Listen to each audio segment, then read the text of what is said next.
लाली भाग भाग, जल्दी भाग लाली, लाली भाग। रुको,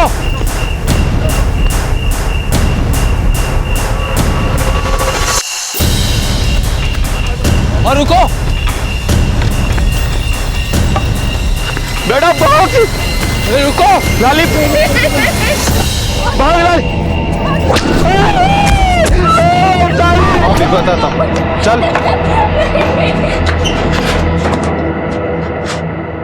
मजबूर पिटते माता पिता और उनकी रोती बिलखती बच्ची को आखिर क्यों इतनी दरिंदगी से अलग किया जा रहा था? ये कौन सी जगह थी जहां लॉ एंड ऑर्डर की धज्जियां उड़ाकर ताकतवर अपनी लाठी का जोर चला रहे थे और कमजोरों के जोर को कुचला जा रहा था? आखिर क्या था ये केस और इस दरिंदगी की वजह क्या थी?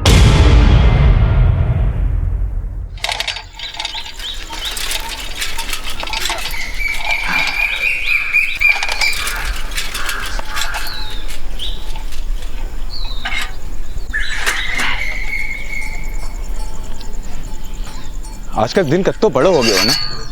शाम होने तक तो ऐसे लागे हो कि जैसे 14 बरस का बनवास काट लिया हो मैंने। अरे सुन तो मारी रानी, जरा मुस्कुरा तो। देख देख, मैं थारे लिए केल आया, गजरा। आपने सोनो चांदी अपने पास ही रखो, रसोई में घने काम से मने। अरे सुन तो।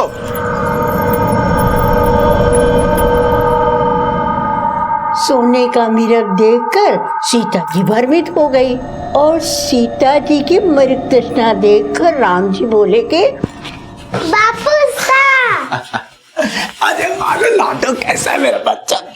बापू से मेरे लिए गजक लाए। हाँ लाए, जा थैले में रखी, अपनी माँ से ले ले जा। ये कदी गजक कदी मालपुआ, रोज रोज ऐसे लाड लड़ाएगा तो आदत बिगड़ जाएगी छोरी की।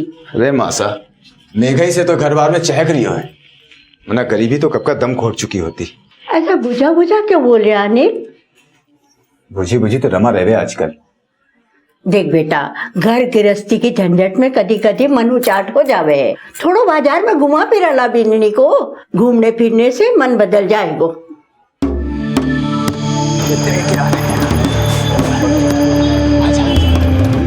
पापा मुझको ये चाहिए। कितने का भैया? हाँ ये 50 रुपए का।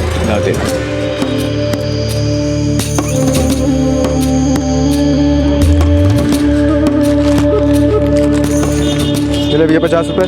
चल चल चल, यहाँ से चल, चला जा।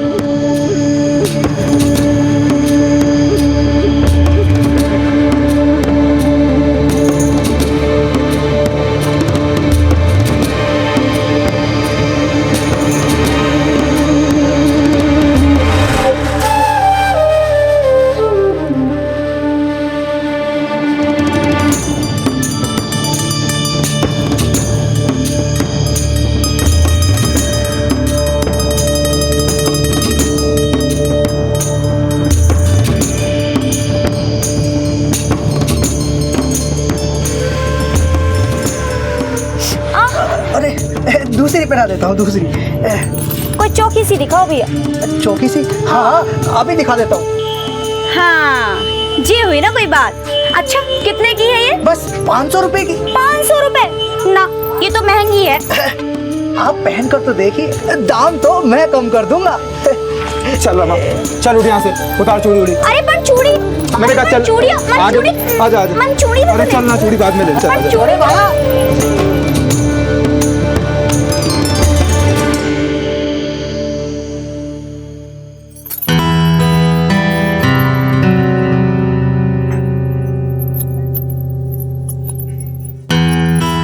ज्यादा जुगनू ना चमकाओ, थकर चूर हो गई हूँ। जे देख, अरे इकी महक हरी थकान पूरी दूर कर देगी। जे देख तो। माने ना जिलाओ, तकिया लगाओ और सो जाओ, मने भी नींद आ रही है। रमा, तुम्हारे से नाराज है क्या? हैं? तू मन्ने से खुश ना है के? क्यों, तुम्हारा दुख बांटना चाहे हो?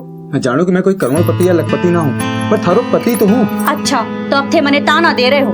नहीं रमा, समझने की कोशिश कर। 8 साल हो गए ये घर में मजदूरी करते, लेकिन कदे कदे कोई सुख सुविधा की बात कर लूं तो थाने बुरो लग जावे। अब तो बर्तन माज माज के हाथा में छाले भी पड़ गए हमारे, लेकिन थाने कहीं, थाने तो बीवी ना, नौकरानी चाहिए थी। बीवी नौकरानी नहीं, घर की लक्ष्मी होवे। तो अब आदमी की बदकिस्मती का ठीकरा भी मैं औरता पे फूटेगो। तू हर बात को उल्टी क्यों लेवे है? उल्टा सीधा सब एक बराबर। वैसे भी कौन सी इस बात से हम धन्ना सेठ बन जाने हैं। माथा फट रहा है मेरा, सोने दो।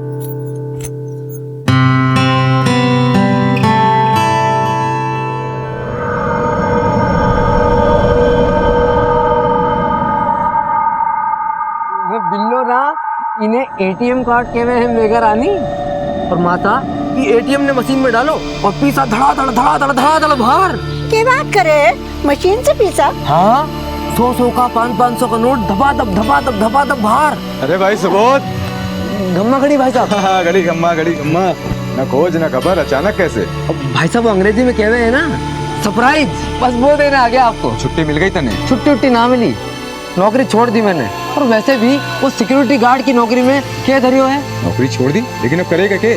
भाई साहब शहर में एक कहावत है, नौकरी और छोकरी दोनों बदलते रहना चाहिए। ये क्या ऊट-पटांग सीख के आया है तू शहर से?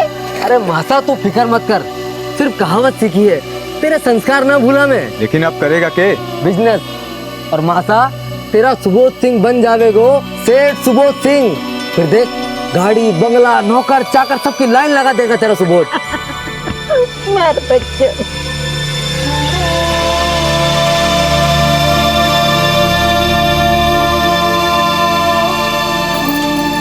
लो देवर जी, और पूरी खाओ। भाभी साहब इतना खिलाओगी तो खाती लोटो के भागना पड़ेगा।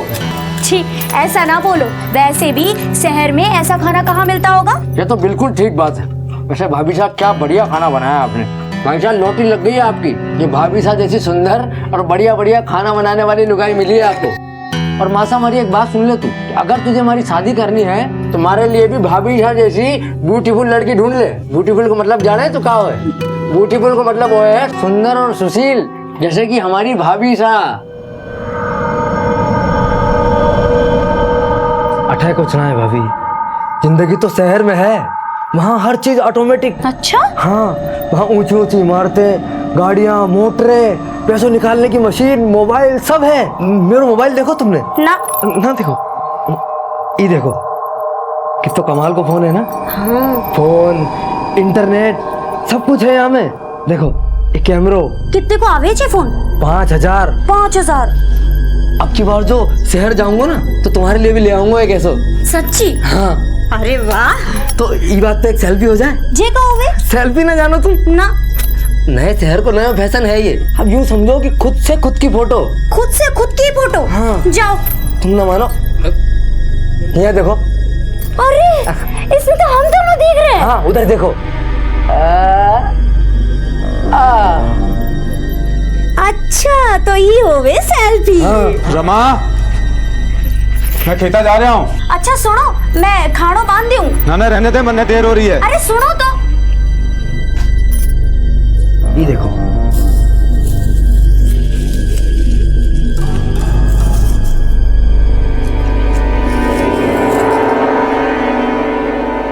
ब्यूटीफुल को मतलब वो है सुंदर और सुशील, जैसे कि हमारी भाभी साहब।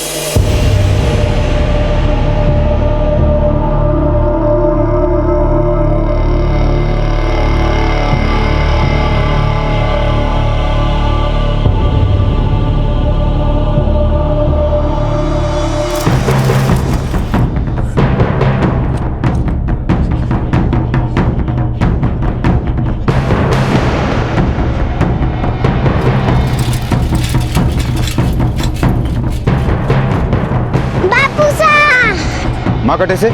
भीतर। और काका? भीतर। तो तू बाहर क्या कर रही है? तुझे कहा ना कि तू अंदर खेला कर। काका साहब ने बोला बाहर खेलने को।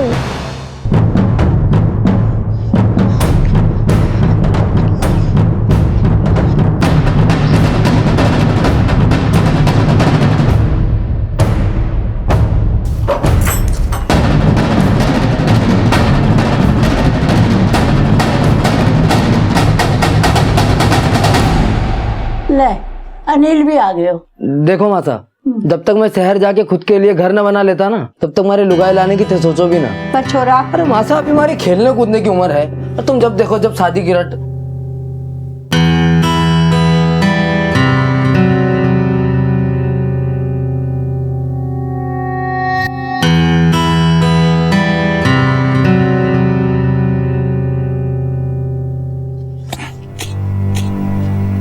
भाई साहब, हाँ मैंने आपसे कुछ कहना है। क्या है? भाई साहब, ये खेती बाड़ी और ना होने की मेरे से। मैं सोच रहा हूँ शहर जाके कोई नौकरी छोकरी ढूंढ लूँ।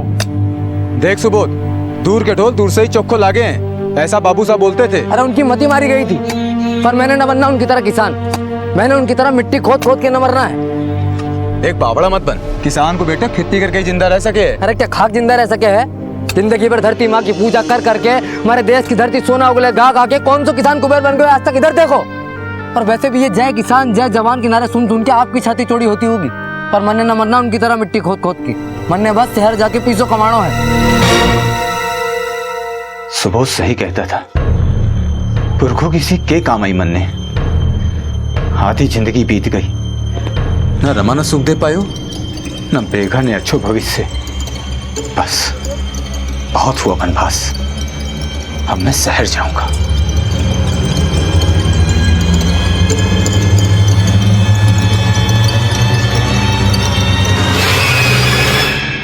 देश के छोटे बड़े गांव से रोजाना कई लोग रोजगार की तलाश में शहर आते हैं। शहर की चकाचौंध में अपना नसीब चमकाने की लालसा अक्सर अपनों को अपनों से दूर ले आती है। और जब अनिल जैसा अशिक्षित वर्ग शहरों की तरफ रुख करता है तो उनकी चुनौतियां पढ़े लिखे वर्ग के मुकाबले कहीं ज्यादा मुश्किल होती है। अनिल और रमा का रिश्ता आर्थिक तंगी की वजह से पहले ही तनाव में था, और उस पर सुबोध की शहरी चाल ढाल में रमा का आकर्षण अनिल के मन में कई अंतर्द्वंद खड़े कर रहा था। लेकिन अपने विचारों के विपरीत शहर जाने का अनिल का यह फैसला थोड़ी सी खुशियों के लिए जिंदगी का दाव खेलने जैसा था।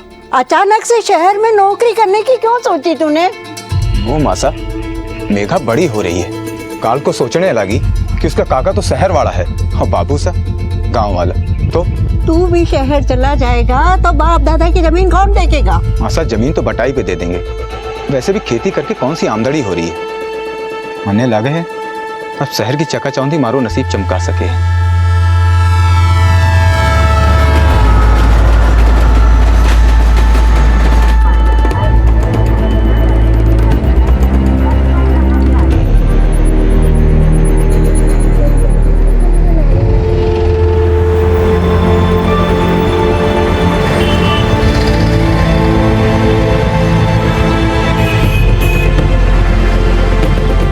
वेटर की नौकरी करेगा? हाँ साहब। तनख्वाह होगी 8,000 रुपए।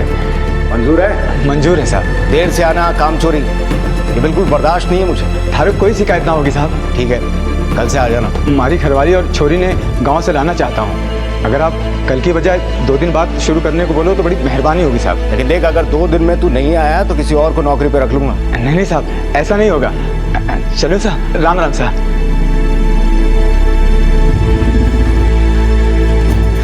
रमा, रमा, मुन्ने शहर में नौकरी मिल गई। हाँ, क्या बात कर रहे हो? सच्ची? सच्ची। कल तू मैं मेघा तीनों तड़के ही निकल लेंगे शहर। अरे वाह वाह वाह वाह वाह वाह वाह भाई साहब, शहरी बाबू हो गए हमारा अनिल भाई साहब। चलो मैं भी चलूँ आप लोगों के साथ। ना सुबोध, तू मासा के साथ यहाँ रहे हैं, तो पहले शहर में मारे पाँव जमने दे, फिर तुझको और मासा को दोनों को ले जाएंगे, ठीक है? मेघा, मेघा, अरे मारी लाडो।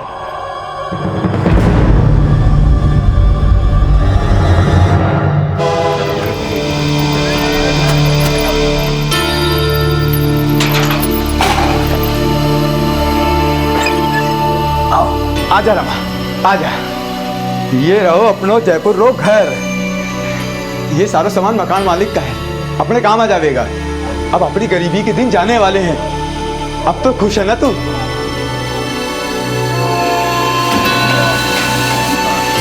ले भाई।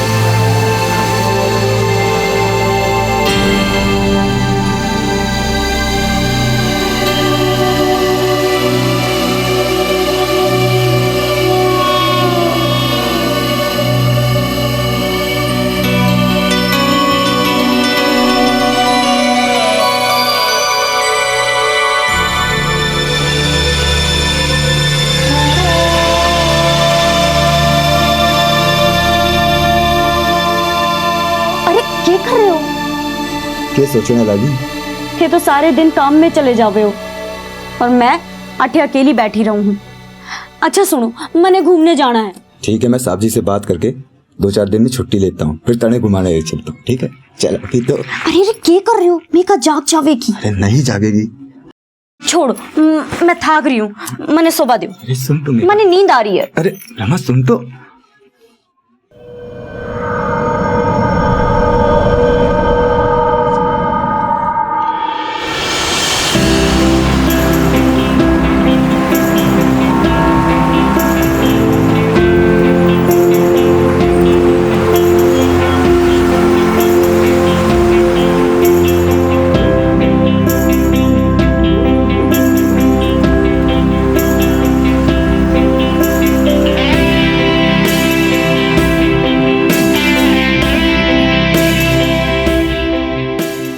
ये हमारा होटल, अटे मैं काम करूं।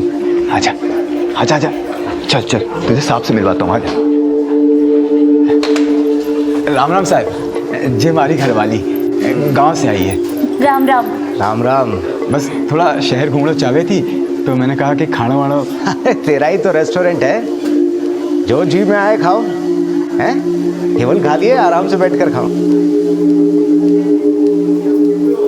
बता क्या खाएगी? मन्ने ना वो पनीर वाली सब्जी हो गई ना, एक तो वो खानी है, और वो काजू वाला साग एक वो भी, और वो बड़ी बड़ी रोटियां हो गए ना जो उछाल उछाल के बनावे। रुक जा, बहुत भारी हो जाएगा। ऐसा करते छोले भटूरे खाते हैं। मन्ने ना खाने छोले भटूरे, और आज शहर लेकर आए हो, आज तो खिलाओ कम से कम। बहुत भारी हो जाएगा, जेब खाली हो जाएगी। कुछ भारी भारी ना होगा, मैंने जो खाना है सो मैं खाऊंगी, ज्यादा बोलो ना ऐसे। अरे जेब खाली हो जाएगी। जो जी में आता है वो खाने के लिए मंगवा, पैसे की चिंता मत कर। नहीं नहीं सेठ जी। अरे तू तो इस रेस्टोरेंट में काम करता है, अपनी लुगाई को भी खिला, अपनी बच्ची को भी खिला, है बेटा? चल खा, जो जी में आए वो खा। अब तो सेठ जी ने भी कह दिया, अब मैं खाऊंगी। आपका सेठ ना घना चोखा आदमी है, देखो कितना महंगा खाना भी मुफ्त में खिला दिया। मैं सोच रही हूँ क्यों ना मैं भी नौकरी कर लूं। तू और नौकरी? क्यों, मारे नौकरी करने में क्या परेशानी है? शहर में तो औरतें भी नौकरी करे। अभी 2 दिन तो हुआ तुझे शहर आए हुए, और फिर तू जानती क्या शहर के बारे में, और फिर तने आता क्या है? खाना बनाना तो आवे है, होटल की रसोई में कोई काम तो कर ही लूंगी। थे बात करो ना सेठ जी से। ना ना कोई जरूरत ना है। जरूरत कैसे ना है? जरूरत है। देखो हम दोनों मिलकर काम करेंगे तो दिन दुगनी और रात चौगनी तरक्की करेंगे। इच्छाओं का कोई अंत ना होवे, और जितना पैसा मैं कमाता हूँ वो हम सबके लिए काफी है। नौकरी का ख्याल अपने दिमाग से निकाल दे, और यहाँ रानी बन के रहे। अरे देखना एक दिन तेरा ये राजा ना यहाँ राजमहल खड़ा कर देगा। हाँ, राजमहल जब होगा तब होगा। फिर पहली मने एक फोन लार दियो, बिल्कुल सुबोध जैसा। ठीक है, पहली तनख्वाह मिलते ही तुझे फोन ला के दूंगा। अरे अब तो खुश?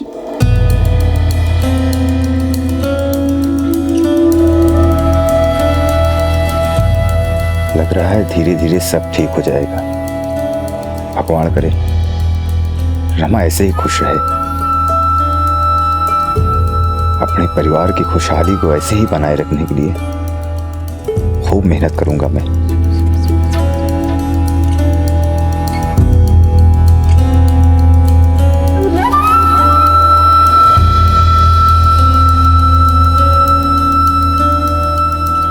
ये ले 8,000 रुपए तेरी तनख्वाह के। मेहरबानी मालिक। और सुन,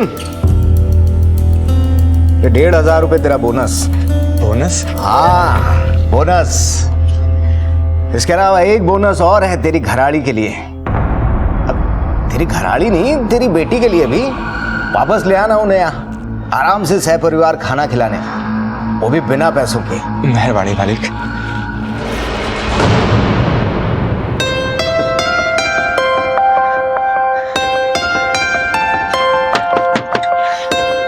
रमा, रमा, रमा।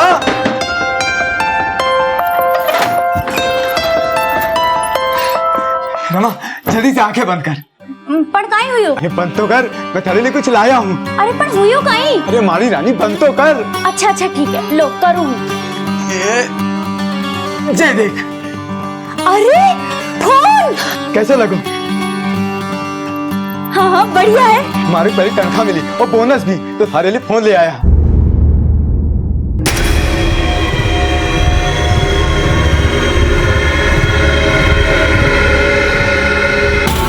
बढ़िया माँ भाई साहब। सुबोध तू हाँ, आज सवेरे ही आयो है। आज को दिन कितना अच्छा है ना। आज सुबोध भी आ गयो और आज आपको तनख्वाह भी मिल गई। आपको नया फोन हाँ। दिखाओ तो।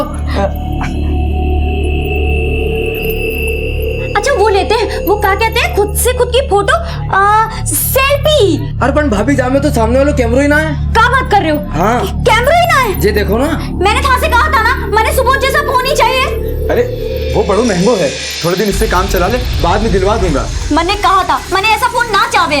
अब इसमें मैं सेल्फी कैसे खींचूंगी? इसमें बहुत सारा खेल है, देख तो। अल्लाह दिखाओ तो। ज्यादा खेल भी ना है, सिर्फ एक दो है, एक यो है और एक यो है बस। मैंने ना चाहे ऐसा फोन, मैंने कहा था, मैंने सुबोध जैसा फोन चाहे। अरे भाभी सुनो तो। देखो भाई साहब, आप अगर पहले ही शहर आ जाता तो आज आपका ठाठी कुछ और होता, पर कोई ना।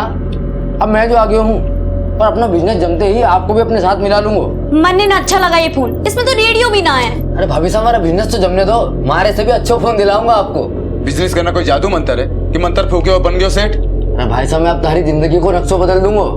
बिजनेस का चक्कर छोड़ और कोई ढंग की नौकरी कर ले। अरे भाई साहब, मैं नौकरी वोकरी करने ना आया। बड़े शहर में बिजनेस करना तो आसान ना है, हैं? कल को पछतावे से अच्छा है कि कोई चोखो निर्णय ले ले। सुन, हमारे होटल में एक वेटर की जगह खाली है, तू कल चल मेरे साथ, साहब से बात करूंगा, दोनों भाई मिलकर काम करेंगे। मैंने ना बनना है वेटर वेटर, अपनी नौकरी अपने पास रखो।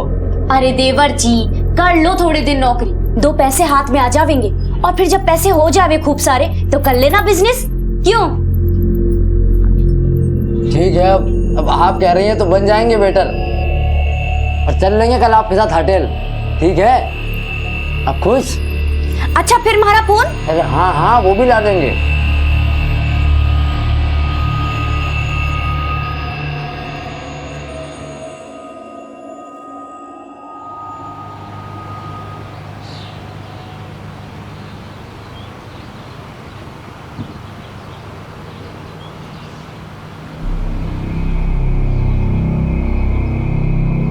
साहब, पिछला 1 महीना से ना हमारा बड़ा बेटा को फोन लग रहा है, ना हमारा छोटा बेटा को फोन लग रहा है। अब बैठिए मौसी। आइए माता जी।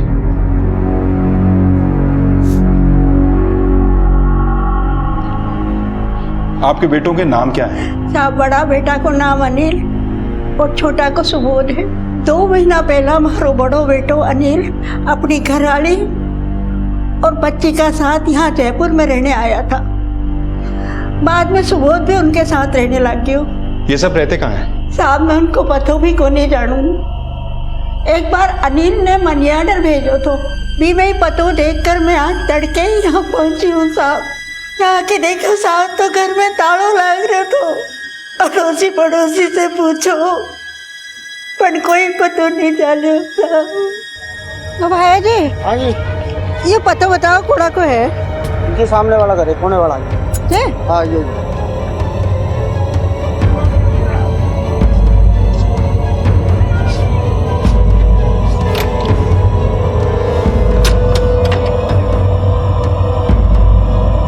मासा से अनिल और सुबोध दोनों के फोन नंबर लो और पता करो कि इन दोनों के फोन कब बंद हुए। जब बंद हुए तो वो दोनों किस लोकेशन पे थे। सर। आपके बेटों की किसी से कोई दुश्मनी वगैरह थी? साहब, गांव में तो कोई दुश्मनी नहीं थी, शहर की मैं नहीं जानू। अच्छा, वो दोनों काम क्या करते थे?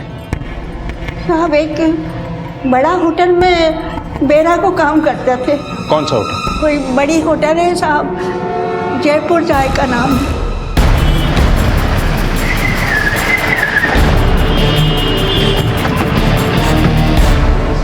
हाँ सर, वो दोनों यहाँ पर वेटर थे, लेकिन मैंने 1 महीने पहले ही दोनों को बाहर निकाल दिया था। क्यों? उन्होंने मेरे गले से 10,000 रुपए गायब कर दिए थे। तो सेठ, तमीज से बात करो, अपनी भी रेस्पेक्ट है। छोड़ लग रही हूँ कहीं। वो था जनाब बाजे घना, पक्का पैसे तूने निकाले। देखो सेठ, हमारे पे गलत इल्जाम लगा रही हो। अबे साले, ये सब लोग मेरे पुराने नौकर हैं और तू नया है। चल निकाल पैसे। सुबोध ऐसा नहीं कर सकता साहब। तो फिर तूने निकाले हैं पैसे? तू भी तो नया है। हाँ नाना साहब, आप गलत सोच रहे हो। अब बकवास बंद करो, निकालो दोनों को यहाँ से बाहर। और हाँ, 24 घंटे के अंदर अंदर अगर मुझे मेरे पैसे वापस नहीं मिले तो जेल में डलवा दूंगा। अरे निकालो यहाँ से बाहर। थारे पीछे लौटा देंगे साहब, थारे पीछे लौटा देंगे साहब। तुमने पुलिस कंप्लेंट की? नहीं सर। क्यों नहीं की? दरअसल बड़े भाई पर मुझे दया आ गई, बोला कि वो पैसे वापस लौटा देगा। बड़ा वाला भाई बहुत सीधा था, लेकिन वो छोटा वाला एक नंबर का हरामी था। तो उसने तुम्हारे पैसे लौटाए? नहीं सर, अनिल ने वादा तो किया था, लेकिन फिर वो कभी लौट के ही नहीं आया। साहब उस सुबोध की सजा उस बेचारे अनिल को भुगतनी पड़ी। साहब चोरी अनिल ने ना करी, चोरी सुबोध ने की है साहब। तुमने देखा था सुबोध को चोरी करते हुए? सर देखा तो नहीं, वो शक्ल से बड़ा चालू था साहब।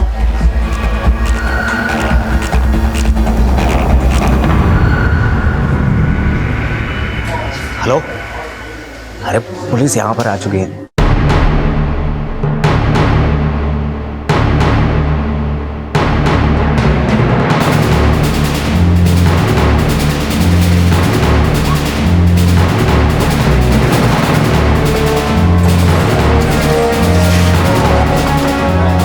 तोड़ दो ताला। सुन, पत्थर ले गया।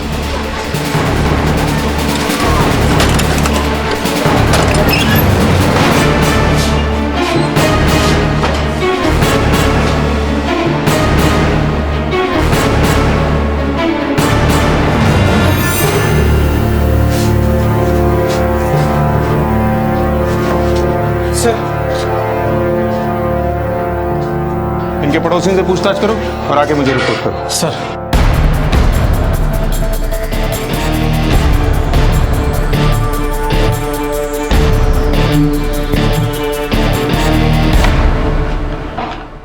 सर, अनिल के पड़ोसियों से पूछताछ करने पर मालूम चला है कि 20 दिन पहले तक अनिल अपनी घरवाली और बेटी के साथ में वहां रह रहा था। सुबोध भी 1 महीने पहले तक उनके साथ में था, लेकिन आखिरी दिनों में दिखाई नहीं दिया। और सर, एक पड़ोसी ने यह भी बताया है कि उन आखिरी दिनों में सुबोध एक दिन घर पे आया था जब अनिल घर पे नहीं था। सुबोध कब आया था उनके घर? सर, नौकरी से निकालने के 1 हफ्ते बाद, यानी 8 अगस्त को। बड़े भाई की गैर मौजूदगी में ही सुबोध उनके घर क्यों आया? सर, सुबोध ने जयपुर जाकर रेस्टोरेंट से 10,000 रुपये चुराए थे। शायद इस वजह से अनिल ने उसे घर से बाहर निकाल दिया। और तब हो सकता है सुबोध अपनी भतीजी मेघा से और भाभी से मिलने के लिए आया हो। दोनों भाइयों की मोबाइल डिटेल्स?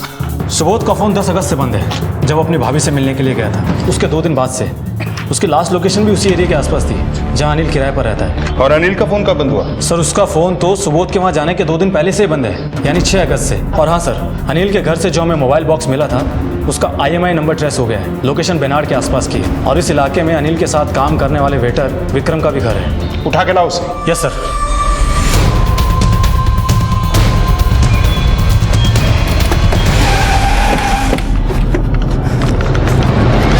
क्या हुआ साहब? सर्च करो अंदर। सर।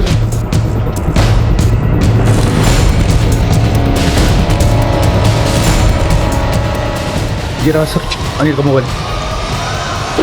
साहब साहब मैंने कुछ नहीं किया साहब। बता ये अनिल का फोन तेरे पास क्या कर रहा है? कहाँ है अनिल? साहब मैंने ना पता साहब अनिल का है। साहब मैं सच बोल रहा हूँ, अनिल ने खुद ये मोबाइल मुझे बेचा था। नौकरी से निकाले जाने के बाद उसे कुछ पैसों की जरूरत थी साहब। नौकरी से निकाले जाने के कितने दिन बाद बेचा था ये मोबाइल? ये कोई 8 या 10 दिन बाद साहब। 8 या 10 ठीक याद नहीं है, लेकिन जब अनिल की बीवी हमारे सेठ से मिली थी उससे ठीक 2 दिन पहले साहब। क्या अनिल की बीवी तेरे सेठ से मिलने आई थी? हाँ साहब। तो क्या सेवा की जाए आपकी? सेठ जी, आप अनिल को दोबारा से नौकरी पर रख लीजिए। चोरी सुबोध ने की होगी, ये ऐसा काम ना कर सके हैं। बड़ा विश्वास है अपने आदमी पे। सेठ जी, ये तो बहुत भोले हैं। इन्होंने तो सुबोध से अपना रिश्ता भी खत्म कर लिया। ये तो खुद सुबोध को दोषी माने हैं। अब आप ही बताइए, अगर ये झूठे होते तो ऐसा काम करते? हमारा सेठ अनिल की बीवी पर बहुत मेहरबान था, लेकिन साहब उस दिन उसने उससे ना तो हाँ कहा ना ही ना कहा, बोला सोच के बताऊंगा। किस बात को लेकर मेहरबान था वो अनिल की घरवाली पे? साहब अनिल 2-3 बार उसकी घरवाली और छोरी को लेकर हमारे रेस्टोरेंट आया था, तब हमारे सेठ ने महंगे से महंगा खाना उसे मुफ्त में खिलाया था। और साहब अगर हम अपने किसी घरवाले को चाय भी पिला देना तो हमारी तनख्वाह में से पैसे काट लेता था साहब। ये जयपुर जायका रेस्टोरेंट का सेठ मुझे पहले से ही गड़बड़ लग रहा था। जरूर इसकी बुरी नजर अनिल की बीवी पे होगी, इसीलिए चोरी की शिकायत करे बिना उसने अनिल को नौकरी से निकाल दिया ताकि उसकी बीवी से फायदा उठा सके। पकड़ के लाओ उसे, उसका जायका हम बिगाड़ते हैं। Sir.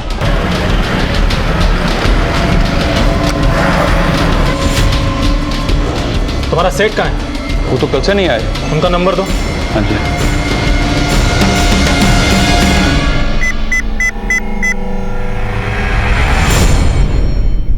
The number you're trying to reach is switched off. ये तुम्हारा सेठ रहता कहाँ है?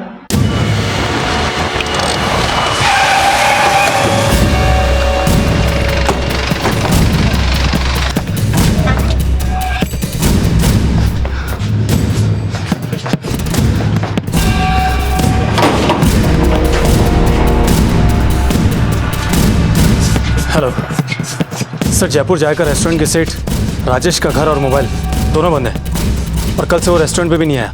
उसका फोटो हर जगह सर्कुलेट करो, पता करो कि भागकर गया कहाँ है। Okay sir.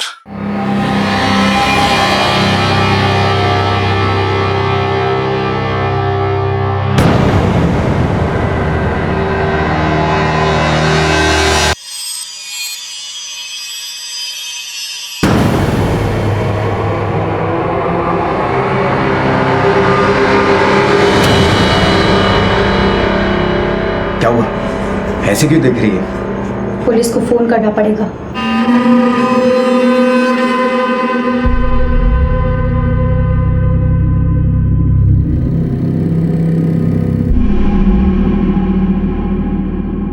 बापू साहब हम घर कब जाएंगे?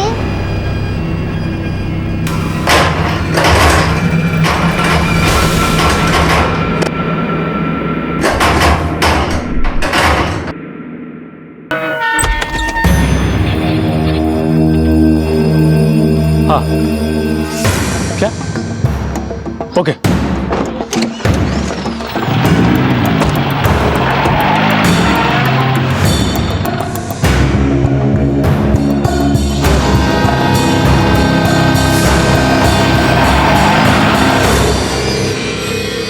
पहले तूने हमसे ये छुपाया कि अनिल की बीवी तुझसे मिलने आई थी, फिर इसी से फोन करा के अपने अड्डे का ठिकाना बता दिया। क्या चक्कर है ये सब?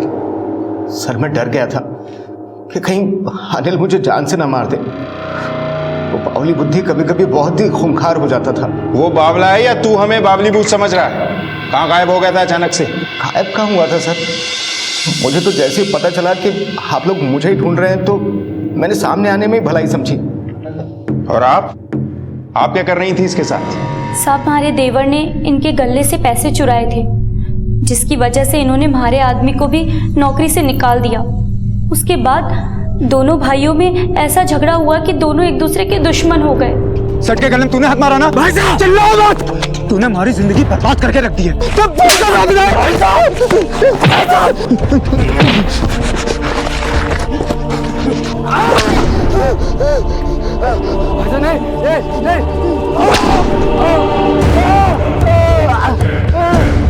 और झगड़े के बाद जब ये घर आए तो मन ने भी उल्टा सीधा सुनाने लगे। यूं कहीं हो गया? खून कहीं बह रहे हो? कहीं हुई बताओ ना।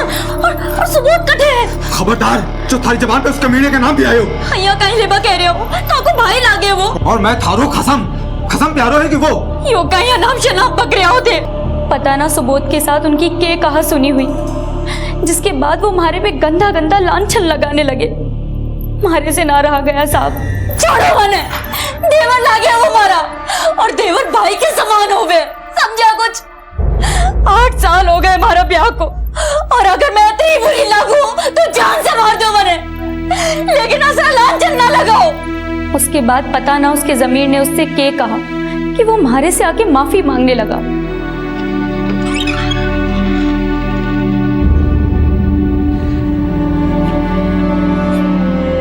मने माफ कर दे रमा, गुस्से मारी बुद्धि फिर गई थी जो तने उल्टा सीधा कह दिया। मने माफ कर दे रमा, मने माफ कर दे। अगर अनिल गलतफहमी का शिकार था तो उस झगड़े के बाद उसकी पीठ पीछे सुबोध तेरे पास क्या करने आया था ना? या कहेगी याद नहीं? मने सब याद है साहब। सुबोध आया था पर मैंने उसे रुकने ना दिया। देख सुबोध, मैं ना चाहती कि थारी वजह से हमारा घर बर्बाद हो। पता ना थारे भाई साहब के दिमाग में के चल रहा है। तने आना है तो आ, पर थारे भाई साहब हो जद आना, समझा? तू इससे मिलने इसके रेस्टोरेंट गई थी?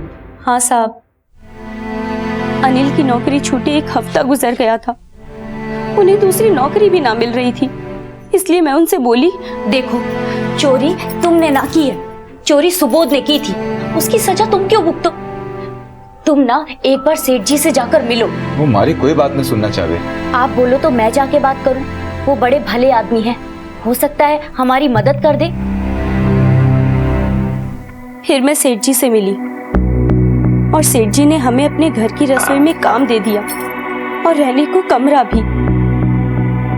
तूने इन्हें घर पे नौकरी क्यों दी, रेस्टोरेंट पे क्यों नहीं दी? देखो, अगर ये तुम पर दबाव डालकर ये सब कुछ बुलवा रहा है ना, तो डरना बिल्कुल नहीं। ना साहब, ऐसा कुछ भी ना है। अनिल भी तुम्हारे साथ इसके घर पे था, फिर वो कहाँ गया? मने पता ना साहब, लेकिन वो अकेले ना भागे, हमारी बेटी को भी लेकर भागे हैं। हाँ क्या? मगर क्यों? पता ना साहब, वो बिल्कुल बावले से हो गए थे। बावले ही ना, जिद्दी, शक्की और बड़े ही गुस्सेल हो गए थे। सुबोध के बाद अब वो ये कहने लगे थे कि इनके साथ हमारा कोई गलत रिश्ता है। उनकी गलत फहमियों के कारण मैं इनसे आंख मिलाने से भी हिचकती थी साहब। सर, मैंने तो बस इनका अच्छा सोचकर इन्हें नौकरी दे दी, लेकिन अनिल ने तो अपने शक के घेरे में मुझे भी घसीट लिया।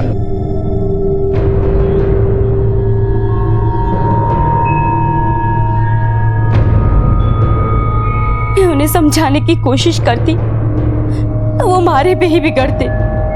वो कई बार अपनी गलतियों की माफी भी मांग लेते, लेकिन फिर वापस वैसे के वैसे ही। एक दिन मैंने बोल दिया साहब, अगर ऐसा ही रवैया रहा तो मैं मेघा को लेकर गांव चली जाऊंगी। मुझे सुनकर ऐसा बिगड़े कि जान लेने पर उतारू हो गए। देख अनिल, पागल मत बन। अरे अपनी बीवी को कोई ऐसे मारता है? ये हमारी बीवी है, मारू या पिटू कुछ करूं, आप कौन है बोलने वाले? अरे तो बीवी है तो क्या जानवरों की तरीके से मारेगा? मारूंगा। मेघा, इधर ये मारी छोड़ है। इधर तू जैसी त्रिया चरित की ना, समझी? चल चल बेटा इधर। हमारी फूल सी बच्ची ना जाने क्या हाल में होगी। तो उस वक्त तू हमारे पास क्यों नहीं आई? मैंने लगा साहब कि वो वापस आ जाएंगे, लेकिन ना। हाँ, उसके बाद मैंने सुबोध का फोन आया। कहाँ? सेठ जी के फोन पे, और वो मुझसे बोला, भाभी साहब मैंने ढूंढ लिया थारे पति को। अच्छा, कटे है वो? और मेघा कहाँ है? अरे बता दूंगा, इतनी जल्दबाजी भी क्या है। पहले हमारी बेइज्जती को हिसाब किताब तो चुप तो कर लूं भाई साहब से। अनिल के साथ हमारी छोरी है साहब। अगर दोनों भाइयों की दुश्मनी की सजा हमारी छोरी को मिली तो मैं कभी खुद को माफ ना कर पाऊंगी साहब, कभी माफ ना कर पाऊंगी। किस नंबर से कॉल किया था सुबोध ने? सर ये इस नंबर से।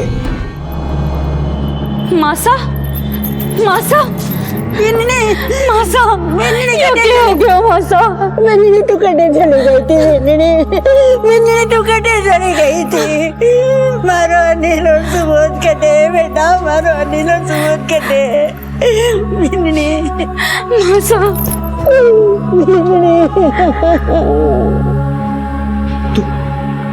तू मारी मेघा है, मारी मेघा, सिर्फ मारी।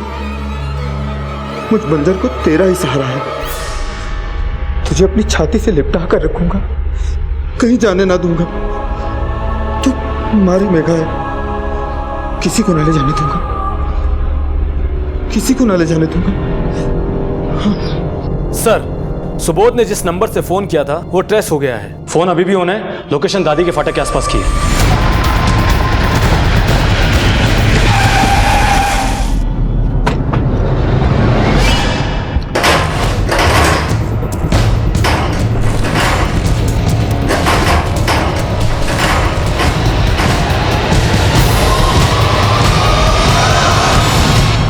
छोड़ दो।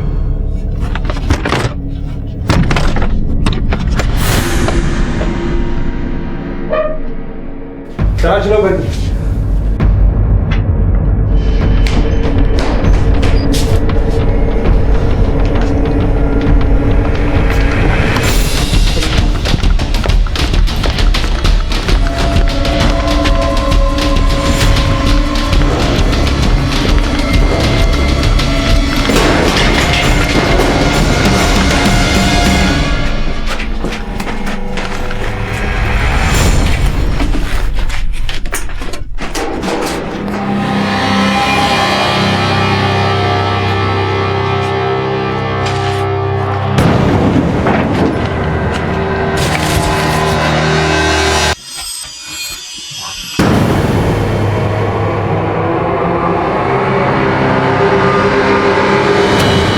गांव से शहर आए दो भाइयों की गुमशुदगी की रिपोर्ट से शुरू हुआ यह केस अब एक भाई की हत्या का केस बन चुका था। लेकिन क्या अनिल वाकई में अपना दिमागी संतुलन खो बैठा था? यह तो साफ था कि रमा को लेकर अनिल बहुत ही पॉजिटिव था।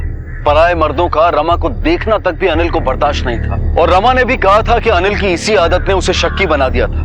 पहले तो उसने अपनी बीवी और अपने छोटे भाई के रिश्ते को इस शक की भेंट चढ़ाया, और फिर रमा पर अपने मालिक राजेश के साथ रिश्ता रखने का लांछन लगाकर न सिर्फ उसे जलील किया बल्कि उसके साथ मारपीट भी की। लेकिन अपनी बेटी मेघा के साथ रमा की जिंदगी से चले जाने के पीछे उसका मकसद क्या था?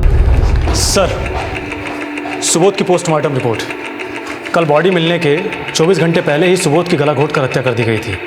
यानी रमा के पास उसका कॉल आने के करीब 4 घंटे बाद? हाँ सर, और सर बॉडी पर खरोंच के निशान भी मिले हैं। रमा ने बताया था कि दोनों भाई एक दूसरे को दुश्मन समझते हैं। हो सकता है हत्या से पहले दोनों भाइयों के बीच में हाथापाई हुई होगी।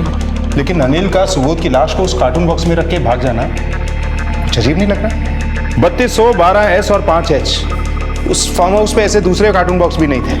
पता चला वो जगह किसकी है? हाँ सर, वो जगह किसी मनोहर नाम के आदमी की है, और इस मनोहर का ऑफिस यहीं झोटवाड़ा में है। डोमेस्टिक जॉब एजेंसी है उसकी। चलो फिर इस मनोहर से भी मिलते हैं।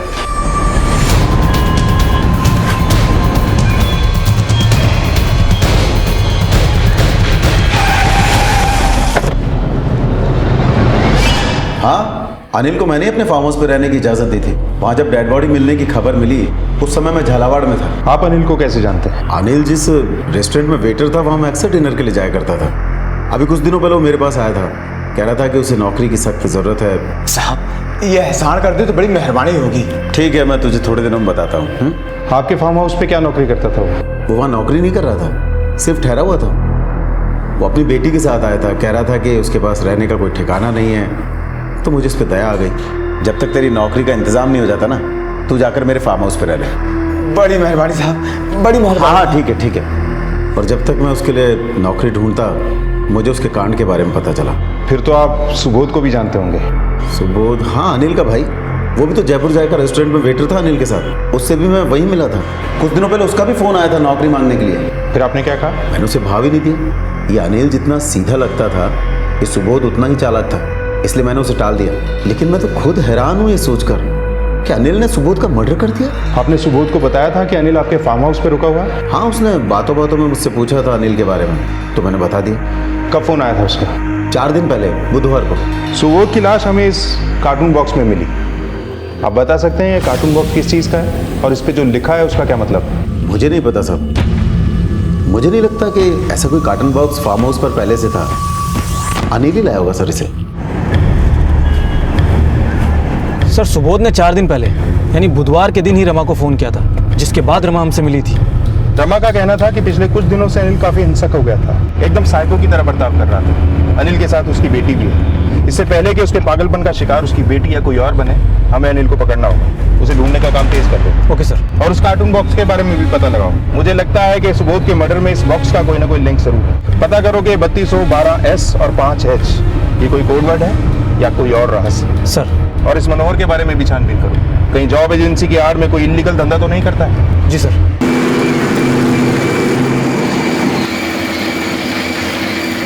बापू से बताओ ना ये कौन सी जगह है? बोलो ना, हम आपके पास कब जाएंगे? ये के लीला रची राम जी, मारी लाडो ने के जवाब दूं? राम जी की लीला? बापू साहब राम लीला देखने जा रहे हैं? हाँ मारी लाडो, जे जिंदगी राम जी की लीला ही समझ। मैं भी बजरंग बली बन के निकला हूँ संजीवनी बूटी तलाशने। बापू साहब मुझे बजरंग बली बहुत अच्छे लगते हैं। यही सोच ले बेटा, ये धरती रामलीला का मंच है और तेरा बाप बजरंग बली बन के संजीवनी बूटी तलाशने निकला है, लेकिन ढो रहा है पत्थर। बापू साहब हम लोग यहाँ पर रामलीला खेलेंगे, बड़ा मजा आएगा। जय बजरंग बली। ये लंका है लंका, यहाँ रावण सेना के लोग घूम रहे हैं। अगर इस तरह से बोलेगी तो बंदी बना लेंगे। हाँ बापू साहब। गांव से शहर का रुख करने वाला एक किसान आज एक खाना बदोश की तरह भटक रहा था, और उसके साथ उसकी बेटी भी, जो कभी गांव से नौकरी की तलाश में निकला था। आज पुलिस उसे हत्यारा मानकर तलाश रही थी। अपने हालात को कोसता हुआ अनिल अब कहां आ पहुंचा था। क्या वो वाकई पुलिस से भाग रहा था या वो खुद किसी की कैद में था? ऐसी कौन सी जगह मौजूद था वो जिसे वो लंका की संज्ञा दे रहा था?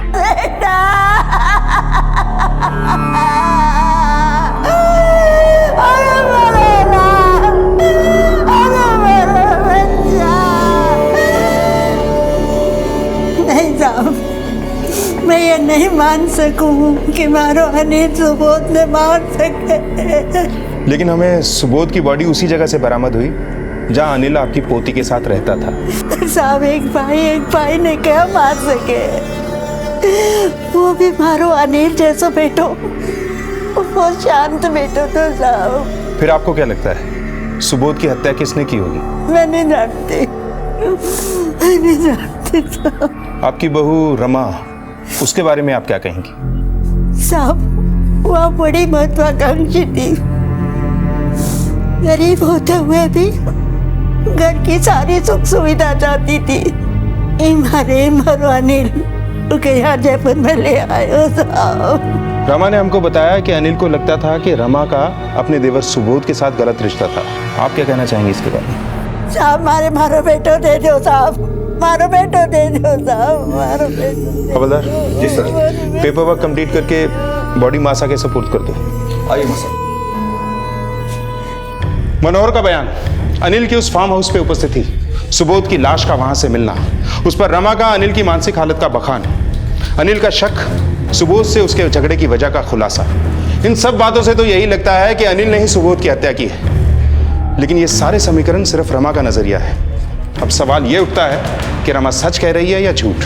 मीणा, रमा का उस रसिया राजेश के ऊपर विश्वास करके उसके साथ रहना, यह भी गड़बड़ लगता है। इस सारे केस को समझने से पहले हमें रमा के चरित्र को समझना होगा। सुबोध ने अपने जिस नए नंबर से रमा को कॉल किया था, उसकी कॉल डिटेल्स और फोन लोकेशंस का पता लगाओ, और राजेश के रेस्टोरेंट से चोरी हुए 10,000 रुपयों की कहानी का भी, क्योंकि हो यह भी सकता है कि ये सारी कहानी राजेश बना रहा हो और वो रमा को मजबूर कर रहा हो। सर, सोने का हिरन सिर्फ एक छलावा था, और उस छलावे का सहारा लेकर रावण ने सीता जी का हरण कर लिया।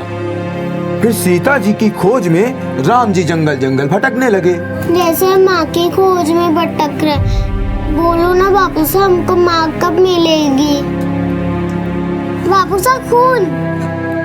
नहीं, एक खून थोड़ी है, ये तो रंग है, लाल रंग। नहीं बापू साहब, एक खून है। अरे ये लाल रंग है, देख कहीं मुझे दर्द हो रहा है, देख देख।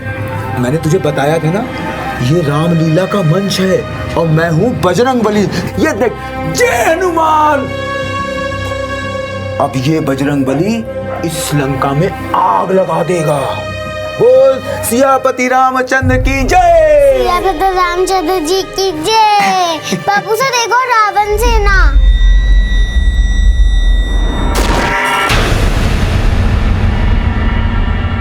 सर, सुबोध और अनिल को नौकरी से निकालने के बाद सुबोध का नया नंबर और राजेश के फोन की लोकेशन कई दफा साथ साथ अलग अलग जगहों में पाई गई थी। इन लोकेशंस में राजेश के रेस्टोरेंट की लोकेशन भी है? नहीं सर, राजेश के रेस्टोरेंट की लोकेशन नहीं है।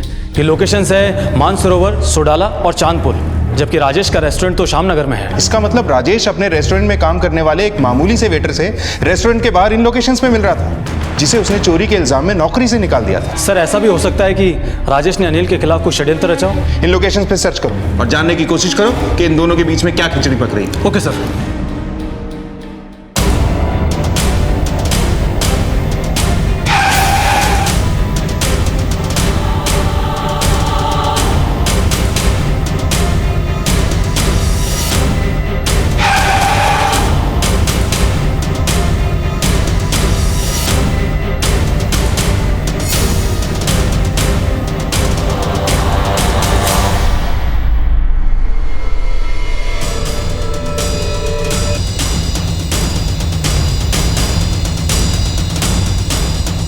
सर, सुबोध और अनिल को नौकरी से निकाले जाने के 3 दिन बाद की है फुटेज, जबकि रमा बता रही थी कि जिस दिन दोनों भाइयों को नौकरी से निकाला गया था, उस वक्त दोनों भाइयों में खूब झगड़ा हुआ था, और अनिल ने तो सुबोध के साथ रिश्ता रखने का लांछन भी लगाया था रमा पर। ये औरत तो सच में तिरछित निकली। सुबोध ने जरूर चोरी के पैसों से रमा को ये मोबाइल खरीदवाया होगा। सर, अभी के अभी रमा को अरेस्ट करके लाता हूँ। नहीं, पहले राजेश को लेकर आओ।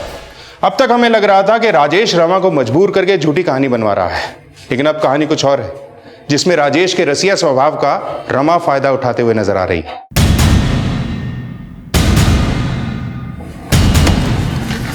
अरे सर, सर मेरी डायरी। अरे डायरी ना, तुझे भी लेके जाएंगे, चल। अरे सर पर थोड़े से सर, लेकिन हुआ क्या? अरे सर बात तो सुनिए एक बार। हाँ सर, रमा अक्सर मेरा मोबाइल यूज किया करती थी। तेरा मोबाइल ही नहीं, वो तुझे भी यूज किया करती थी। मैं समझा नहीं सर।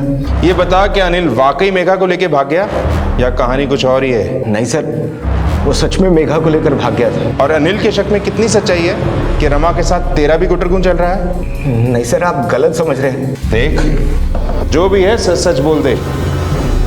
तू तो रमा के प्यार में गूंगा हो गया है, पर रसिया बाबू, रमा तुझसे प्यार नहीं करती, तुझे बावली बूच बना रही है। मीणा? हाँ सर। दिखाओ। ये फिल्म तब की है जब रमा अनिल के साथ तेरे घर पे रहती थी। क्या तेरे सामने भी सुबोध से ऐसे ही मिला करती थी? क्या सुबोध तेरे घर भी आया करता था? नहीं सर, वो कमीना कभी मेरे घर नहीं आया। इतना गुस्सा सुबोध के लिए? कहीं तैने ही तो नहीं मार डाला उसे? नहीं सर, मैंने उसे नहीं मारा। हाँ, जलन की वजह से, क्योंकि तू एक बदचलन औरत से प्यार करने की भूल कर बैठा था, है ना? देख, सीधे सीधे बता दे कि रमा के साथ मिलकर क्या माया जाल रचाया तूने। सर ये सारा माया जाल रमा का रचाया है। मैं इस बारे में कुछ नहीं जानता। मैंने उस बदचलन औरत से प्यार किया और वो सुबोध के साथ।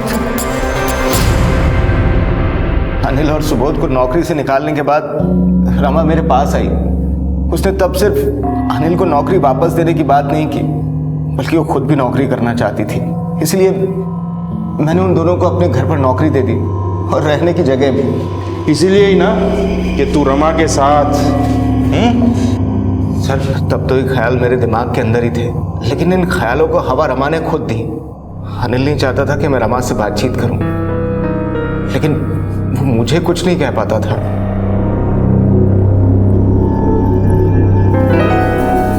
ये कर रहे हो, हटो ना आप भी ना। तुम, मने लगा आप होगे, लेकिन ये तो मैं रसोड़े में काम कर रही थी। मने ना पता हो ये सब के, मने ना पता हो। सर रमा ने बड़ी चालाकी से अनिल को बुद्धू बना दिया। उसके बाद अनिल ने मेरा घर छोड़ने का मन बना लिया। मैं जा रहा हूँ यहाँ से, बाहर जाऊँगा, कुछ और करूँगा, पैसा कमाऊँगा और बहुत जल्दी आपके पैसा लौटा दूंगा। चल रहा मैं यहाँ से। हाँ, मुझे लगा रमा और मेरी प्रेम कहानी खत्म, लेकिन उसी दिन रमा मेरे पास आई और बोली, ये मैंने बस अड्डे पे अकेला छोड़ के चले गए और मेघा ने भी साथ ले गए। वो तो तुम दोनों को साथ लेकर गांव के लिए निकला था। ना ना, ये हमारे से बदला लेना चाहते थे, इसीलिए इन्हें यकीन था कि आपके और मेरे बीच में रिश्ता है। मैंने इस अनजान शहर में अकेले छोड़ गए। किसी तरह से मैं आपके घर का पता ढूंढती ढूंढती आई हूँ। और रमा को मैंने अपने साथ रख लिया। मैं उसे अपनी बीवी की तरह साथ रख रहा था, लेकिन अनिल रमा और मेघा को लेकर तेरे घर से कब गए? आप अनिल को पहली बार ढूंढते हुए जब मेरे रेस्टोरेंट आए थे, उसके तकरीबन 2 हफ्ते पहले। लेकिन आपके जाते ही मैंने सारी बातें रमा को बता दी थी। हेलो, अरे पुलिस यहाँ पर आ चुकी है। फिर रमा ने ही सारी कहानी बनाई। पहले मैं जो कुछ बोल रहा था सब कुछ रमा के कहने पे बोल रहा था। फिर सुबोध की हत्या की क्या कहानी है? क्योंकि तूने और रमा ने जो बयान दिया उससे सुबोध की हत्या का शक अनिल पे गया। मैं और कुछ नहीं जानता। मैंने जो कुछ किया रमा के कहने पे ही किया। रमा कहाँ है इस वक्त? मेरे घर पर। मीणा? हाँ सर। रमा को लेके आओ। सर।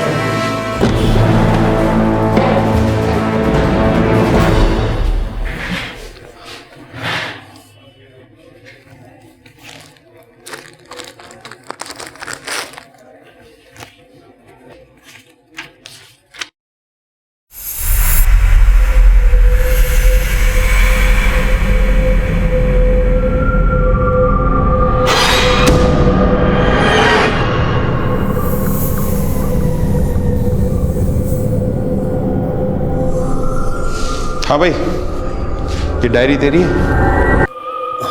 हाँ सर। इसमें ये कोड वर्ड में क्या लिखा है? ये सर, ये तो रेस्टोरेंट में जो सामान आता है उसका हिसाब है। तेरा हमें भी तो समझा, ये क्या हिसाब है? सर ये S12 यानी शुगर 12 किलो, O32 यानी ऑयल 32 लीटर, ये होलसेलर की लिखावट है जिसके यहाँ से हमारे यहाँ सामान आता है। तो इस कार्टून बॉक्स में तेरे होलसेलर ने तुझे सामान भेजा था? Yes sir. तू बता सकता है ये 32 लीटर ऑयल, 12 किलो शुगर और 5 किलो हल्दी उसने कब तुझे बेचा था? हाँ सर, वो डायरी। यस सर, 18 सितंबर को। 18 सितंबर। 20 सितंबर को सुबोध की लाश इस कार्टून बॉक्स में मिली। पोस्टमार्टम की रिपोर्ट के हिसाब से 24 घंटे पहले उसकी मौत हुई थी, यानी 19 सितंबर। 18 सितंबर को ये कार्टून बॉक्स तेरे रेस्टोरेंट में आया, तो 19 सितंबर को मनोहर के फार्म हाउस पे कैसे पहुंच गया? मैं नहीं जानता सर, एक बार सामान आता है फिर कार्टन बॉक्स खाली हो जाता है। खाली बॉक्स कहाँ रखते थे? घर के स्टोर रूम में। अच्छा, अनिल जब तेरे घर से गया था तो क्या ऐसे ही किसी कार्टून बॉक्स में अपना सामान रख के ले गया था? नहीं सर। मनोहर के बयान के मुताबिक अनिल 9 सितंबर से उसके फार्म हाउस पे रह रहा था, फिर 19 सितंबर को सुबोध की हत्या करके कार्टून बॉक्स लेने तो राजेश के घर गया नहीं होगा। इसका मतलब सुबोध की हत्या फार्म हाउस पे नहीं की गई, बल्कि बाहर कहीं उसे मारकर उसकी बॉडी को कार्टून बॉक्स में रखकर फार्म हाउस पे लाया गया। फिर राजेश के घर से कार्टून बॉक्स रमा ने निकाला, या राजेश अभी भी हमसे झूठ बोल रहा है? हो भी सकता है, लेकिन ये बात तब तक प्रूव नहीं हो सकती जब तक रमा हमारे हाथ न लग जाए। फिलहाल तुम ऐसा करो कि 9 से 19 सितंबर तक रमा और सुबोध कहाँ थे ये पता लगाओ। सर।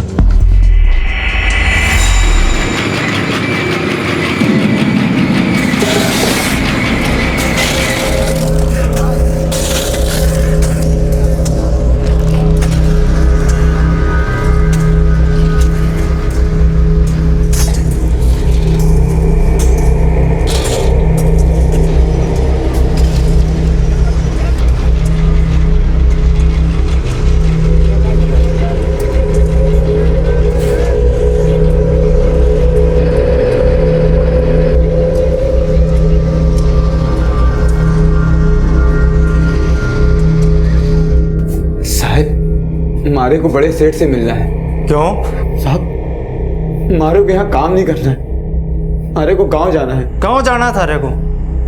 वो कबार बताऊं?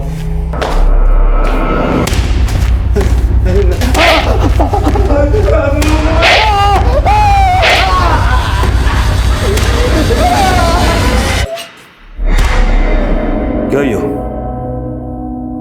क्यों मार रहे हो इन्हें? जनार्दन सेठ यो गांव जाना चाहे है, यहाँ काम को नहीं करना चाहे।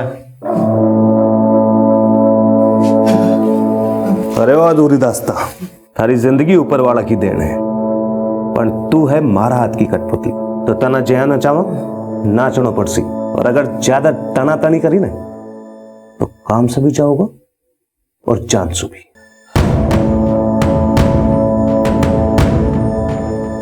और अगर तना थारी छोरी ज्यादा प्यारी है तो चुपचाप काम करते रहे, समझो?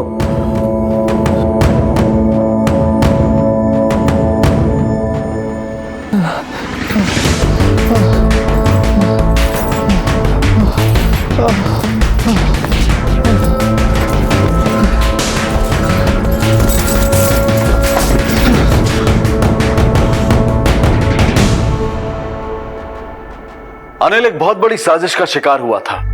एक तरफ उसे अपने छोटे भाई का हत्यारा साबित करने की कोशिश की गई, और दूसरी तरफ उसे जेल के कैदियों से भी बदतर जिंदगी जीने पर मजबूर किया गया।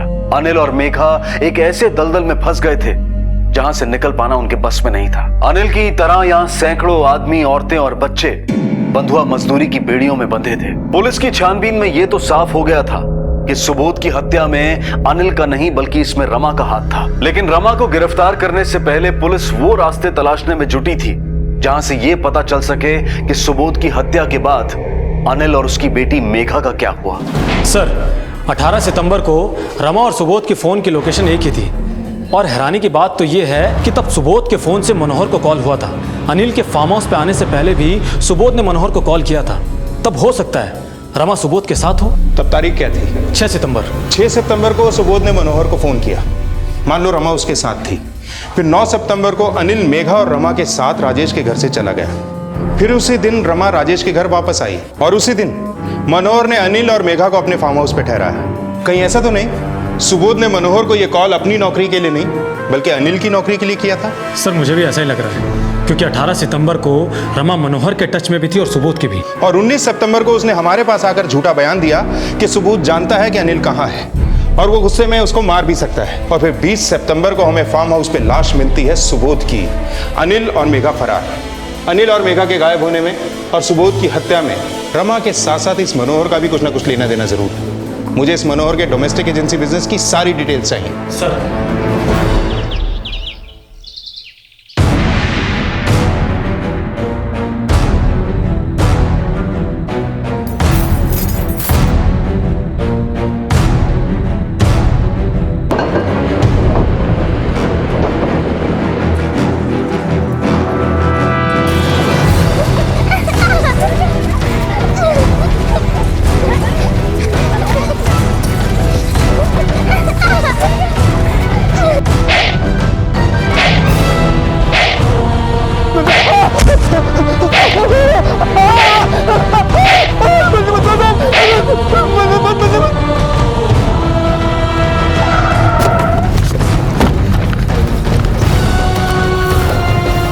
अरे राम राम काका।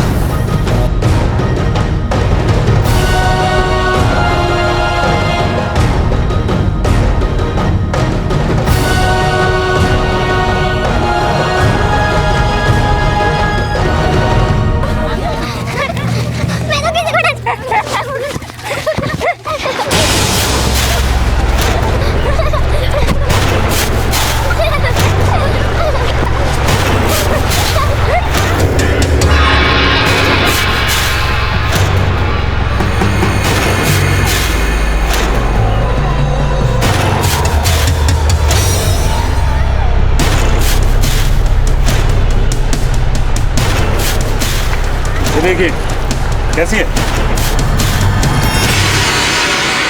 कौन की छोरी है? हरि प्रसाद की। बुला ले।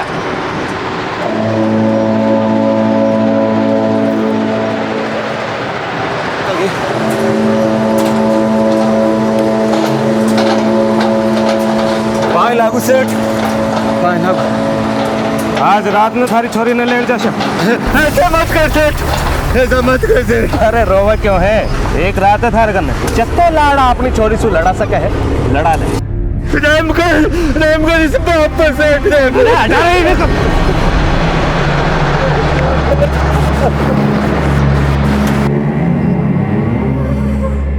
क्यों ये सब खेल है, खेल कोई असली में नहीं हो रहा। वो मुझे ले जाएंगे, मुझे नहीं जाना। तेरे को नहीं जाना ना, खेल बदलना पड़ेगा। आप बताऊं?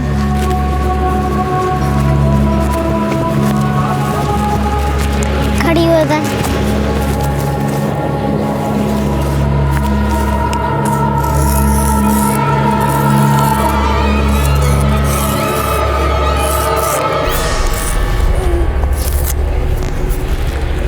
ये है लक्ष्मण रेखा।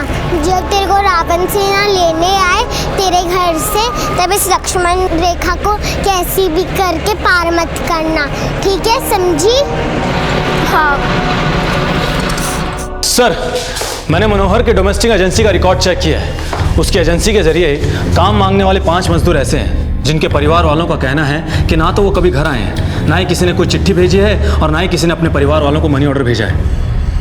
ये तो कोई बहुत बड़ा इशू है। हाँ सर, और सभी परिवार वाले ये कह रहे थे कि वो जब भी मनोहर के पास जाते हैं तो मनोहर उनसे हर बार यही कहता है कि उसने उनको नौकरी नहीं दिलवाई है, जबकि मैंने अच्छे से चेक किया है। अनिल की तरह वो 5 मजदूर भी मनोहर के फार्म हाउस पर रह रहे थे।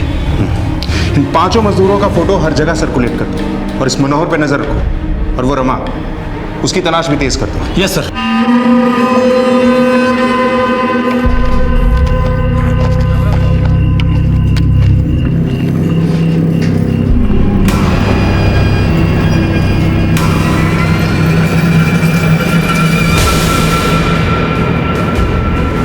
लाली भाग, भाग जल्दी भाग लाली, लाली भाग।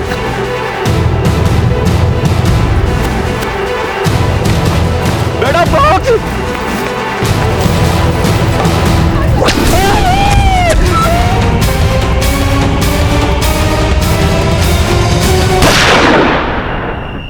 बापू साहब, कहीं उन लोगों ने मेरी दोस्त को मार तो नहीं दिया? सर, उन 5 मजदूरों में से एक मजदूर की लाश अलवर में मिली है, जिसका नाम साईं प्रसाद है।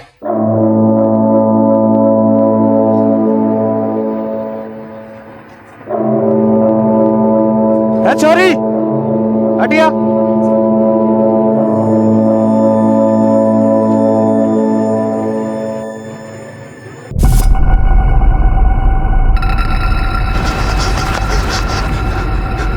क्या हुआ सेठ? हमारी बेटी है। तू अटक क्या कर रहे हो? जा अपना काम कर। क्या हुआ सेठ? कोई गलती हो गई क्या? अरे जा भाग हटाऊ सेठ। कशी लागी सेठ?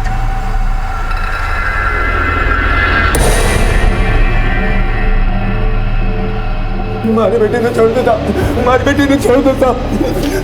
आप पूरी जिंदगी आप जो कहोगे वो करूँ कैसा? तूने पूरी जिंदगी वही करना है जैसा मैं कहूंगा। इसमें नई बात कौन सी है? चल भाग यहाँ से। और सुन, तुझे और तेरी बेटी को खरीदा है मैंने, तुझे यहाँ पर मजदूरी कराने के लिए, तेरी बेटी को बेचकर मुनाफा कमाने के लिए। हमारी बेटी पे रहम करो साहब, मैं हाथ जोड़ता हूँ, हमारी बेटी पे रहम करो साहब। अरे कुछ ना होगा तेरे गिड़गिड़ाने से। कल सुबह तेरी बेटी छूमंतर हो जाएगी यहाँ से। सिर्फ एक ही रात है तेरे पास, उसके साथ खुशी खुशी गुजार ले, समझा? चल। हमारी बेटी को छोड़ दो साहब, मैं अपनी बेटी को डालना चाहूँगा साहब, हमारी बेटी को छोड़ दो साहब, हमारी बेटी को छोड़ दो।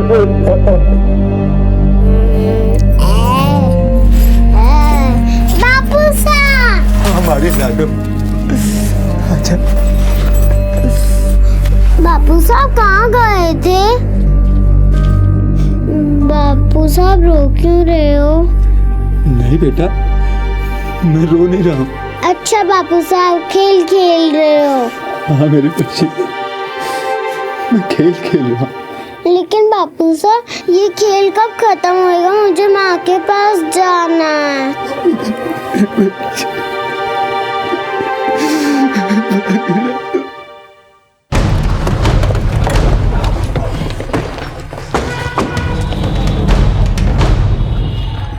सर, साईं प्रसाद की लाश जयपुर अलवर हाईवे के पास नाले में मिली। गोली मारकर हत्या की गई थी। लाश के आसपास या जेब वगैरह में कुछ मिला? नहीं सर। ये साईं प्रसाद अलवर में क्या करने आया होगा? मीना। हाँ सर। इस मनोहर का अलवर कनेक्शन पता करना होगा। अरे कैसी चिंता करो, हे सब लोग 2 घंटा में अलवर पहुंच जाओ। बस एक बार अलवर पहुंचा और काम शुरू। रहनो खानो भी मिलेगा और अच्छी तनख्वाह भी मिलेगी। है भाई, शहर छोड़ के जाओगे तो ही तो 4 पैसे ज्यादा कमाओगे, अपने घर को भी भेज पाओगे, बच्चों को पाल पाओगे।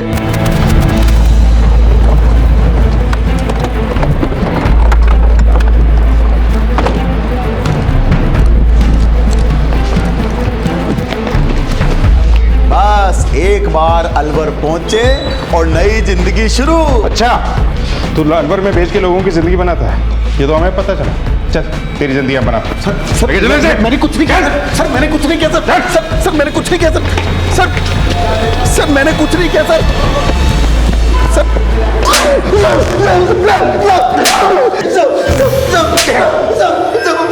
हाँ बता, साईं प्रसाद को तूने ही नौकरी दिलवाई थी ना अलवर में? सब मैं सच कर रहा हूँ, मेरा अलवर से कोई लेना देना नहीं है साहब। अरे तू क्या हमें बेवकूफ समझ रहा है? ये अलवर में किसी जनार्दन नाम के आदमी को कॉल करता था। ये जनार्दन कौन है? अलवर में इसका गिट्टी बनाने का कारखाना है साहब। मैंने साईं प्रसाद को इसके यहाँ नौकरी करने के लिए भेजा था साहब। अनिल को भी तूने इसके यहाँ नौकरी दिलवाई थी ना? नहीं साहब, मुझे तो साहब। सुबोध को किसने मारा? बोल, नहीं तो तेरी सारी हड्डियां तोड़ देंगे। बता दो सब। ये सुबोध ना बड़ा तिकड़मबाज आदमी था साहब। मेरी अक्सर उससे मुलाकात जयपुर जायका रेस्टोरेंट में होती थी। उसने पता नहीं कैसे मेरे असली धंधे का पता लगा लिया साहब। और एक दिन वो रमा को मेरे पास लेकर आया साहब। अरे क्या बोल रहा है तू? अपने भाई को बेचेगा? हाँ साहब, मुझे लगा कि कल को उसका भाई के लिए प्रेम जाग गया और उसने मेरे धंधे का भांडा फोड़ दिया, तो इसीलिए साहब मैंने उससे पहले मना कर दिया।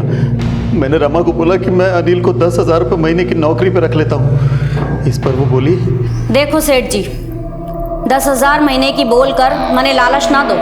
2 लाख दो और उसने हमारी बेटी के साथ खरीद लो। मने कोई फिक्र ना है, जटे ले जाना है ले जाना। उसकी लुगाई हूँ मैं, लुगाई। पुलिस में भी खबर ना करूंगी। सोच लो, एक बार वहां गया तो फिर बुला ना पाओगी। अरे उसकी फिक्र किसने है, आप बस पीसा दो। फिर मैंने रमा को 2 लाख रुपए दिए और वो अनिल और मेघा को लेकर मेरे ऑफिस आई। जैसे ही मैंने अनिल और मेघा का सौदा किया, रमा और सुबोध में झगड़ा शुरू हो गया साहब। रमा सुबोध से शादी का वादा करके राजेश के पास रहने चली गई साहब, और इस बात से सुबोध पागल हो गया साहब।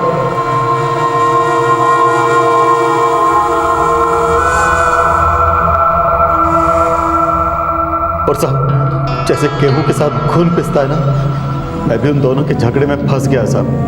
सुबोध रमा और मुझे ब्लैकमेल करने लगा, कहने लगा कि वो पुलिस के पास जाकर हमारा भांडा फोड़ देगा।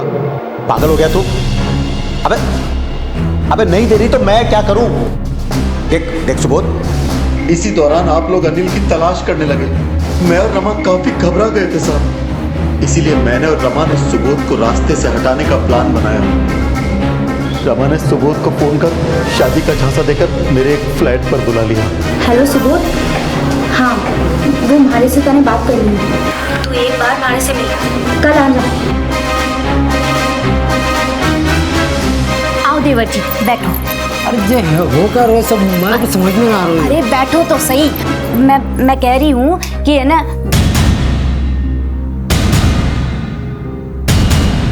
मैंने रमा से एक बड़ा बैग लाने को बोला था, लेकिन वो राजेश के यहाँ से एक कार्टन बॉक्स उठा लाई।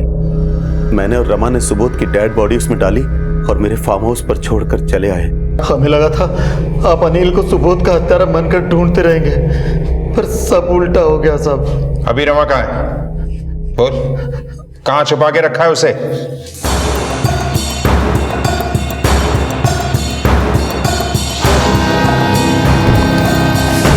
चलो रुको, अब बोलेगी या और? मैं हमेशा से चाहती थी साहब, हमारा घरवाला एक रईस आदमी हो, लेकिन ना, हमारे माँ बाप ने हमारे पल्ले ये अनिल बांध दिया। उसका छोटा भाई शहर में अच्छे पैसे कमा रहा था, लेकिन फिर भी वो पुरखों की दुहाइयां देता रहा और गांव में ही सड़ता रहा हमेशा। और जब अनिल ने शहर आने का फैसला किया, तब तक मैं ये जान चुकी थी कि वो बड़ा आदमी ना बन पाएगा। इसीलिए मैंने ही सुबोध को शहर में बुलाया। फिर उन दोनों भाइयों के बीच झगड़ा हो गया और नौकरी छूट जाने के बाद अनिल मने वापस गांव ले जाने की सोचने लगा। रमा, बिना नौकरी अब हमारा गुजारा ना होगा, हमें गांव जाना होगा। गांव जाना पड़ेगा? मैं गांव वापस ना जाना चाहती थी, इसीलिए अनिल को शहर में रोके रखने के लिए मैं राजेश से मिली और फिर हम राजेश के घर चले गए। राजेश का घर, पैसा, रोब रुआब देखकर मैं समझ गई थी कि अब सुबोध मारे किसी काम का ना है। लेकिन अनिल को अपनी ज़िंदगी से बाहर करने के लिए मैंने सुबोध की ज़रूरत थी।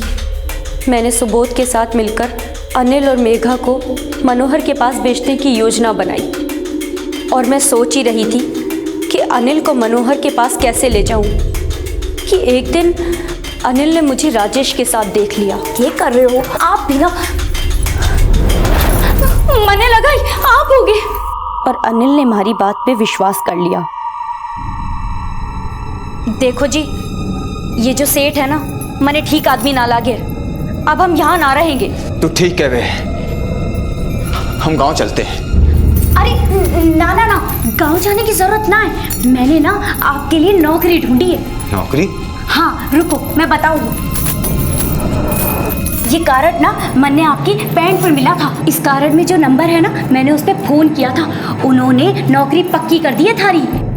राम राम साहब जी, ये है, मैंने आपसे नौकरी की बात की थी ना वो फोन पे। अनिल, मैंने तुम्हारे लिए एक नौकरी देखी है दिल्ली में, बहुत अच्छी नौकरी है। मेहरबानी साहब। आपका बहुत बहुत धन्यवाद साहब। रमा, मेघा तो अभी बच्ची है, थारे बिना 2 दिन में इसका दिल उचट जा देगा। ऐसा कुछ ना होगा मेघा के बापू। मेघा का आपके साथ रहना बहुत ज़रूरी है। इसकी परवरिश, पढ़ाई लिखाई के लिए इसका शहर में रहना ही ज़रूरी है। फिर चिंता ना करो, मैं मायके में आराम से रह लूंगी। चलो गाड़ी में बैठो, देर हो रही है, अपना ख्याल रखो। खूब पढ़ाई करना और ध्यान रखना अपना। अब जा।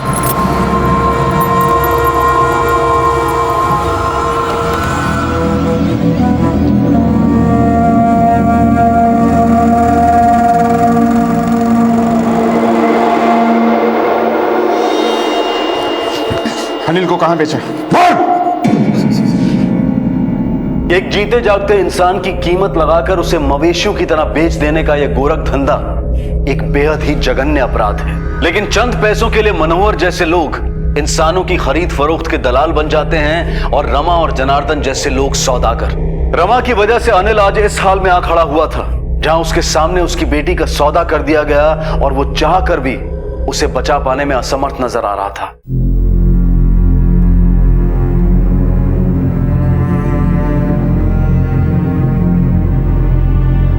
कैसी लागी सेठ? सिर्फ एक ही रात है तेरे पास, उसके साथ खुशी खुशी गुजार ले, समझा? नहीं जाने दूंगा मैं अपनी लाडू को, कहीं न जाने दूंगा। ये मारी लाडू, मैं अपनी लाडू को कहीं न जाने दूंगा। बापू साहब,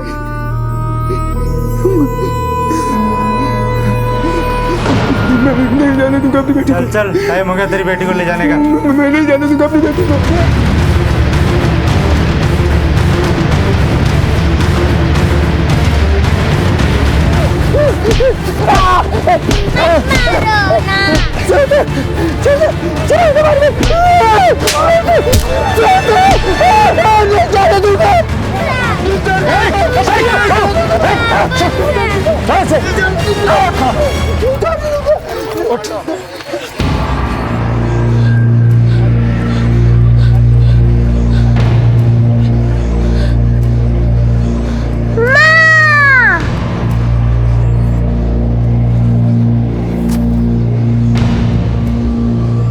मुझे पता था रमा, मुझे बचाने जरूर आएगी रमा।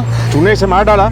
हाँ साहब, मारू, किस राक्षस को मैंने ही मारा है। मैंने अपनी बच्ची को बचाने के लिए मारा साहब इसे। रमा, इस मनोहर ने हमें धोखा दिया है रमा। तेरी पत्नी ना कोई सती सावित्री नहीं है, उसी ने बेचा है तुझे, बेच के खा गई है तुझको ये।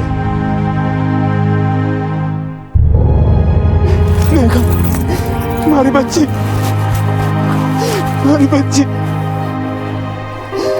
अरे रमा, जब मेरे मन में तेरे बारे में शक होता था तो मैं खुद को कोसता था कि रे बाबले, वो ऐसा नहीं कर सकती। तू तो मेरी सोच से भी ज्यादा कमीनी निकली। तुमने मुझको ही बेच दिया। मैंने तो छोड़, तूने तो अपनी कोक की चली को भी बेच दिया। तू है तुझ पर। मैं हमेशा सोचता रहा कि मैं एक अच्छा पति ना बन पाया, पर हाँ, इस बात की खुशी जरूर रहेगी कि मैं एक अच्छा बाप बन के दिखाया। और इसी खुशी के सहारे मुझे जो सजा मिलेगी मैं खुशी खुशी काट लूंगा। बापू साहब, आपने तो बोला था ये खेल खत्म हो गया, तो आप बंदी क्यों बने? अभी ये खेल खत्म ना हुआ है। तेरे बाबा साहब राम जी की तरह वनवास काटने जा रहे हैं। लेकिन तू चिंता मत कर, जब मैं वनवास काट के वापस आऊंगा तब तक तू समझ चुकी होगी कि असल में जिंदगी का खेल कभी खत्म नहीं होता।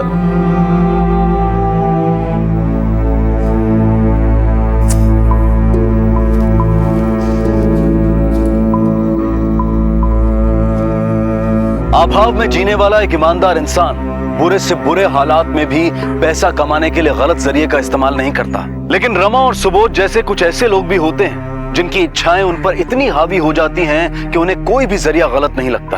पुलिस की कोशिशों की वजह से सैकड़ों लापता आदमी, औरतें और बच्चे अपने घर वापस लौट सके। अब मैं अनूप सोनी आपसे विदा लेता हूं। फिर मुलाकात होगी अगले एपिसोड में एक और चौंका देने वाले केस के साथ।